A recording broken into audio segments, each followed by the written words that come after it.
আসসালামু আলাইকুম রহমতুল্লাহ বরকাত। দেশ ও প্রবাসী ভাই, আপনারা সবাই কেমন আছেন? আলহামদুলিল্লাহ, আমিও ভালো আছি। ভাই, আমি একটা সত্যি কথা বলবো আজকে। সেটা হলো, যারা ওই যে নতুন দেশে থেকে সৌদি আসতে চান তাদের জন্য বলতেছি। দেশে ভালো মতো ড্রাইভিং শিখে সৌদি আরব আসতে হইব, ঠিক আছে? এদেশে কিন্তু আগের মতো নাই।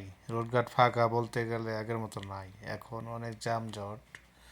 সেই কারণে দেশে থেকে আগে নিয়ম কানুন সব শেখা তারপর আসতেও, ঠিক আছে?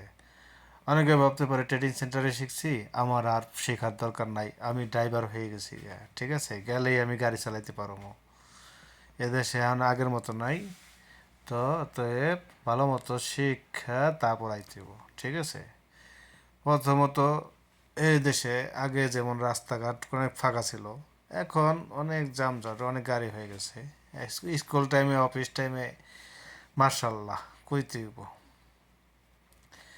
যে ওটা আর বলার বাইরে, ঠিক আছে? তো এখন ভালো মতো শিখাইলে বাদে এদেশে আইসা ট্রেডিং দিয়া তারপর লাইসেন্স বের করতে পারবা। আর যদি এই পুরান লোক হও তাহলে তো কোনো সমস্যা নাই, সব কিছু জানাশোনা আছে, ঠিক আছে? আসলে অনেক মানুষ মনে করে কি, আমরা বিদেশে যারা থাকে সৌদি আরব, তাদের কাছে ফোন দিলে তারা আমাদের মানা করে যে বিদেশে আগের মতো নাই, আইসো না। আমি সেটা বলবো না, ঠিক আছে? আসেন, আপনাকে ওয়েলকাম, স্বাগতম জানাই, ঠিক আছে? আসেন, আসেন, ভালো মতো শিখে আইসেন। শিখে আসলে বাদে কোনো সমস্যা নাই। আর যদি কাজ না জানা লোক আসে, তার দুঃখের সীমা নাই, তার কষ্টের দুঃখ প্রকাশ করার আর কোনো কিছু থাকে না, ভাষা প্রকাশ করা যাব না। আসলে বাদে বুঝতে পারবেন। আসেন, আসেন, আপনাকে সৌদি আরব আসার জন্য ওয়েলকাম। আর একটা কথা, কথা হলো কি, যে আমি একটা নতুন চ্যানেল খুলছি, ইউটিউব চ্যানেল। এই চ্যানেলটা সবাই সাবস্ক্রাইব করবেন, লাইক কমেন্ট শেয়ার দিবেন, ঠিক আছে? আর ভিডিওটা সবার কাছে পৌঁছে দিবেন।